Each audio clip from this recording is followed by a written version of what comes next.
Hello Knockouts, Tanya TKO here. And this is my second video that I'm recording for Facebook. Because you know what, I put up that video yesterday about the female to male transformation. And I thought that this was an inspiring story. I'm sorry, I think that this is an inspiring story. And I posted it to inspire other people, and the hate and animosity and just the venom and vitriol that came as a result was something that I am stunned by. And then, oh my God, what stuns me even more is the people. Oh, I'm so embarrassed. The people who were spewing the most venom looked like me. Oh, the people who were spewing this venom were black people.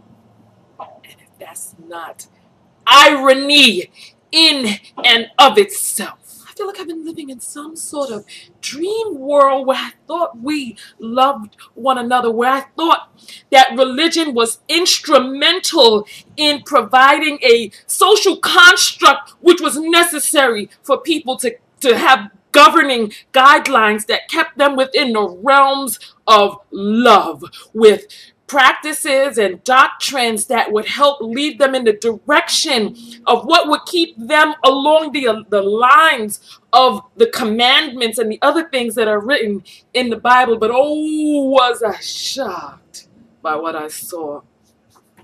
People who proclaim to be Christians advocating violence against somebody else because their choices different than theirs. Oh my God. And it all comes flashing back so quickly, because I remember Henry VIII and then Mary and these people who ruled in these ancient times, and how they used the Bible as the cloak under which they enacted huge atrocities upon the people, burning and slaughtering. And then it brings me back to mind about the conquistadors and the mercenaries who went to different countries, slaughtering anybody who would not adhere to the describings or the callings or the writings of Jesus Christ. And I'm like, I don't understand how a religion based off of the principles of a man who was so peace-loving would enact the following and the propulsions of those who are so violent and non-peace loving. It's like, how do you murder in the name of God? How do you? How do you hate in the name of God? How do you? How do you take the teachings and the words? I mean, this is, you want to talk about blasphemy? Oh God. You want to talk about blasphemy? How do you? It's like, and I'm twirling in my mind, because I'm like, I don't know who it is that these people are worshiping. The type of person who would advocate for anybody to hurt other people. I just, you know what? And then the part about it that is just the hugest just slap of all time is the fact that the very same people who the misinterpretations of the Bible were used to keep them in the confines of slavery are now using new interpretations, reinterpretations, standard interpretations of the Bible to perhaps hold other people back without ever thinking, well, you know what? These words were used to hold us down for so long, and then we found new interpretation in it, of which we were finally able to uplift and free ourselves and say, you know what, this is, you're not quoting that correctly. The very same people would use quotes and biblical rationale to advocate judgment on other people, telling people where they're going to go, what they should not be doing. And I don't remember ever Jesus Christ saying, look around at thy neighbor and judge so ye can be judged. I don't know. I don't understand. I don't remember when Jesus Christ, I just, you know what, and the thing about it is, look, I'm not a theologian, so I can't. So there are some things that I do know, and I know that there were a lot of questions I had about these plagues and the drownings and people having to murder their sons in order to be able to prove to God that the devil could not win, and all this type of craziness. And you know what? And I'm like, thinking to myself, has Christianity always been a violent religion? Has it always been a religion that advocated wiping people out if they don't believe what you believe? And then, you know what, I was going to talk about the irony of it. The irony is that, we as Black people who are barely tolerated in this country we dare enact and spew our intolerance towards other people. One person talked about, talked about how they wish that we could harm transgender people. I don't even, you know what, God? Saying that we wish that we could they wish that we could harm people who are transgender and gay and kill them. And I'm like, oh God, I'm like, don't you realize that if by the same principles you wouldn't even be allowed as a Black person to make those statements, because you probably wouldn't even be here, because you were thought of, and some people still think of you as an animal. And this is why there are so many people who are so against the equality, or Black people daring to feel that they are quote unquote equal, because there are people who still think that we're animals. So it's like, here you are, a person who is thought of as an animal by somebody else, who, if given the chance, they'd murder you. You're going to sit here and talk about how you would like to go back to the days where we could have murdered transgender people or gay people or anybody who doesn't agree with you. Don't you know you would have been the first one murdered? You'd been murdered long ago. You wouldn't even be here on Facebook. It's ridiculous. I'm just like, I don't get it. And I don't understand. When did we as Black people, when did we get so sanctimonious? When did we get so self-righteous? When did we forget where it is that we came from? You want to talk about, where we came from? You're talking about a group of people who were pulled from Africa, brought into a situation in which they were taught Christianity.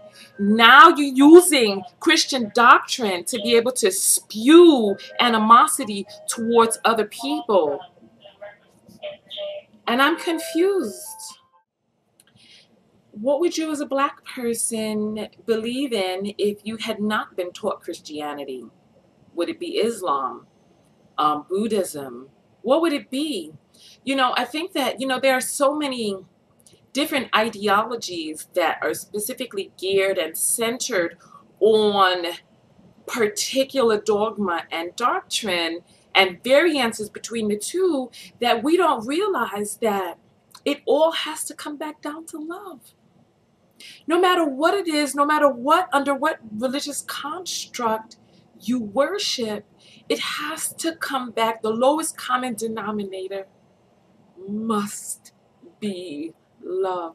If it's not love, it's not truth.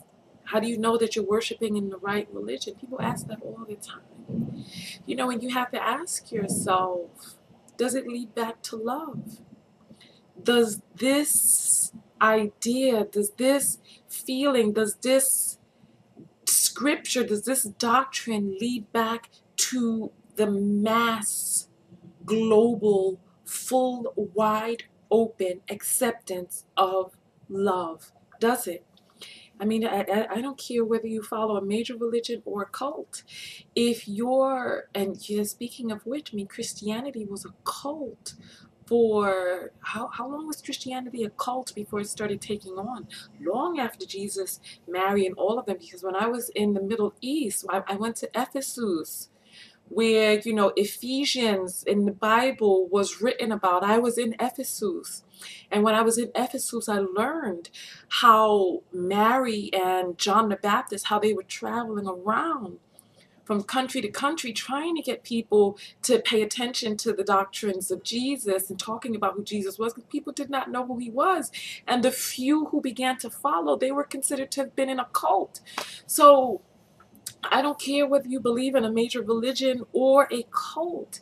Does the ideology lead back to love? Does it lead back to the acceptance of other people, of openness and wideness and just Love, I don't know how else to describe it.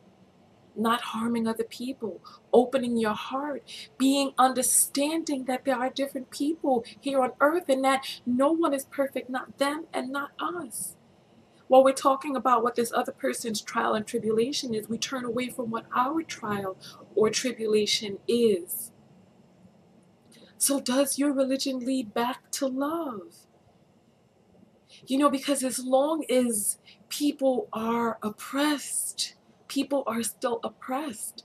I don't care whether those people are black people, Asian people, transgender people, it doesn't matter. As long as people are suffering, people are suffering. And as long as we continue with this division, having these lines up between us, I am this and you are that, there's a divide, I'm going to go here and you're going to go there because you're not doing as I say or whatnot. And it's like, as long as people are excluded, as long as there's exclusion, as long as there's animosity, as long as there's hate, hate and love cannot exist in the same place, the same way dark and light cannot exist in the same place. Because when light shines, there is no darkness in the area which there is light. And as long as there's love, there cannot be hate. They don't exist in the same space. As long as there's love, there cannot be this animosity and this violence and judgment. There cannot be, because love is accepting. Love realizes that we are all pieces of the Most High. We are all fragments of the light of love. We are. And now I said yesterday that I didn't have many LGBT friends, but I have LGBT associates, and now I understand some of it. It's like I couldn't wrap my mind around it when people said that their mother disowned them for being gay. I couldn't wrap my mind around it. But after listening to this ignorance yesterday, I see that there are some people so entrenched, not even questioning what it is that they're saying or doing, not even taking the time to be like, you know what I'm saying right now is not loving. Maybe it's not truth. Just accepting God. And I see now how people, they hold true to these ideals. And I know it doesn't feel right to them. I know it doesn't. And it's like, I want people to just let all of that go. You know what? Let me finish this up. Let's hug. I'm gonna get out of here. I don't typically hug the people on Facebook. Let's hug. Okay. Because some of my knockouts are here. My lovebirds are here on Facebook too. So come on, let's hug. Oh, goodness. I love you all very much. And I want you to go out there and love one another, but most importantly, love yourself. And loving yourself is emanating and spreading love outward from you, regardless of who it's spreading onto. It's like, and you know what? And like I said, I'm not a theologian, but I distinctly remember Jesus making some sort of statement about how can you treat my brother wrong and claim to love me? Because when you treat this person wrong, you're treating me wrong. I believe that's what he said. I'd love the exact quote. But anyway, let me get out of here. Tanya TKO, and I'm out. You can come to my website right there. And if you want to know how to have flawless skin like me, so that even when you get no sleep and wear no makeup, that you're still beautiful, you can come to my website, tkoskin.com. And I will talk with you all later. I'll put the links below the video. Peace. And give me your comments on this. I know this video will spur a lot of more venom from people who probably didn't even bother to watch it, just commenting off of the title, because it seems like that's what's in nowadays. People who don't take the time to really invest or educate themselves or even investigate. It's like you just take things at face value and just you build your whole life around assuming, assumptions, hearsay, what other people have said, what you think, instead of digging really deep within to find out and know. Because I know spewing hate doesn't feel good. I know it doesn't. No, it doesn't. It's poisonous and it eats away at your organs and your psyche and your very being.